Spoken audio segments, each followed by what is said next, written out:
Hello Pisces and welcome to December 2021 video. Now December is quite a powerful month with the solar eclipse of Venus retrograde, Jupiter moving into your sign and Saturn square round throughout the month, especially towards the end of the month. So these are big energies, which means it's big transformation, and especially for you with Jupiter coming to your sign. So let's start the month. On the 4th, we have a solar eclipse joining the Sun and Mercury in your 10th house. Now, the 10th house is the house of rewards. It's the house of basically where we've been working towards something, our goals, our dreams, our ambitions. What is it that you have as a goal, dream, or ambition? And that's important to note because everyone's goals and dreams and ambitions are different. So, I could be working towards having a beautiful garden. I could be working towards restructuring my home. I could be working towards studying something to basically change my career.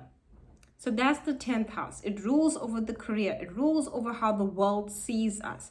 But it's rewarding because we get recognition for it. So if I've been working on my beautiful garden and working on it and taking care of it and nurturing it, ultimately it gets noticed. People be like family, friends, oh wow, look how beautiful that garden is. So that's the energy of the 10th house. It's about your dreams, your goals, your ambitions. So if you're studying something, it's about what you're studying. It involves your goals of accomplishment. So you can move forward in what you want to create. And this energy takes us into the next 6 months. So you are focusing a lot on how the world sees you. This is a conscious state of power. And it's where you are bringing your best self forward, Pisces. It's where you are really encompassing what you bring to the world. How is your sense of power and how are you using it? Do you want to teach? Do you want to share? Do you want to learn? What is it that you want to do? And with the learning, where is it taking you when it comes to those goals? Beautiful energy with the solar eclipse. Sun and Mercury are there. Sun is illuminating it. So it's a solar eclipse. It's a beautiful energy. Mercury will have you thinking a lot, brainstorming these opportunities that are to come to you. On the 14th, Venus and Pluto and Mercury will be in your 11th house. So this is about your connection. Who are in your social circles? Who are you connecting to? Future plans. You'll be thinking a lot about it with Mercury there. Venus will tell you, connect in a way to people that makes you feel happy. Venus is what we love. So the way that we connect, how are we connecting with compassion, with understanding, bringing it forth? Pluto creates a transformation, meaning what part of you maybe has been lacking understanding. This is where you gain the understanding, or maybe you've been too understanding. Pluto is about transformations energy. There's a lot of transformation that's happening with that Venus about how do we connect our social circles, our social groups, the people that we connect to. And you are a major connector, because you connect it all the time, and that makes you super sensitive and you pick up on energies and things around you. Now is the time to see how you can best use this to your state of power. How can you use it in a way? And what I mean, use it. It's always there, but maybe now utilizing it in a sense where you're actually working with it in what you want to create within your life. On the 14th, Mars moves into the 10th house, back to that career zone. Mars, career, work, goals, ambitions, and how the world sees you. That's the 10th house. Completion of this is what I've been working towards. Mars gives you the energy, the motivation, the passion, the drive, the vibe. So on the 14th, when Mars moves into that 10th house, you are focused on what you want to create, what you want to do, what's important to you, but you have the energy to do it. What do you want to pick up that is maybe a hobby and now you want to work towards it, and it can become something of sustenance and of value, and maybe people want to pay you for it.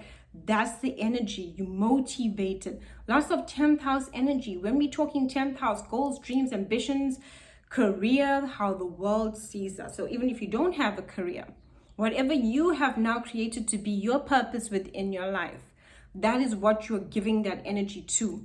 And we all have a purpose. Ultimately, maybe your purpose might be, like I said, gardening, keeping pets, standing up for animal rights. It's a purpose. And it's about finding that purpose within ourselves and utilizing it. Maybe your purpose is more to be the compassionate one amongst your friends and, creating the sense of peace and being there for others. That's the energy of it. On the 19th, we have a full moon in your 4th house. This can make you want to redirect, redecorate, change things within your home, right? The 4th house was family and soul family. So this is about very much your emotional self. You will be releasing with this full moon. You'll be letting go of old family patterns, old situations too. Maybe that's no longer serving you. Maybe you might connect to, especially when it comes to family, in a different way. This is where we let go of stuff with the full moon. And also soul family, because this is where friends can become part of people we see on a regular. And now we care about them and they're in our heart space. When I think 4th house, I think of home, and home is where the heart is. And that can even be everybody and everything that we put within that sacred space within us. And you are releasing, cleansing, and purging out of that very same space. It's a great energy for decluttering your space, redecorating. If you want to move, you might be thinking about during this time. So be aware of that. On the 20th, Venus goes retrograde. Okay, so Venus will be in retrograde all the way till Jan 2022. And this affects your friends, your love life, your social circles. This might be where you want to disconnect from a certain social group. You might not find it appealing. Okay, when we think of these energies, especially the 11th house, once again, of who we connect to, why do we connect? Do we feel when we are connecting? Do we feel it? And you are a feeling sign. How do you feel about your connections? Venus retrograde brings back the past, especially past relationships. Venus rules over our love, especially our love life, but love, finances. So it gives us a chance to relook at our financial situation, make some changes so we can improve going into the future. Not a great time for buying anything big. If you decide or feel like you need to do that, make sure you keep receipts in case you need to return it for whatever reason. Maybe it's not working, maybe it's not of value, maybe it just is not, you might buy during that time and have regrets over it. So watch that for Venus retrograde. Also changing of looks and how you do look during a Venus retrograde is also something that we need to be aware of all of those aspects. With the Venus retrograde being in the 11th house, it's where you're clearing out your connections and how you connect. You might even be inspired by joining a new group. There's also a very spiritual house, so maybe a new sense of spirituality is developing within you, or maybe something that you spiritually learned a while back, you are now reconnecting to. Because Venus retrograde, especially retrogrades, they like to bring back past experiences in order for us to learn. You very much are clearing out any toxic relationships. You are not feeling it and you are not wanting to move forward with it. So there's a big clearing too of unhealthy relationships that have kept you stagnant and not growing, and maybe just in the same place of, same cycle. You want to break free. On the 21st, the sun moves into that 11th house as well. So here's the connection once again. It's illuminating your connection, your social circles, humanitarian groups, spiritual ideas, futuristic plans. On the 29th, Jupiter joins Neptune in your 1st house of you.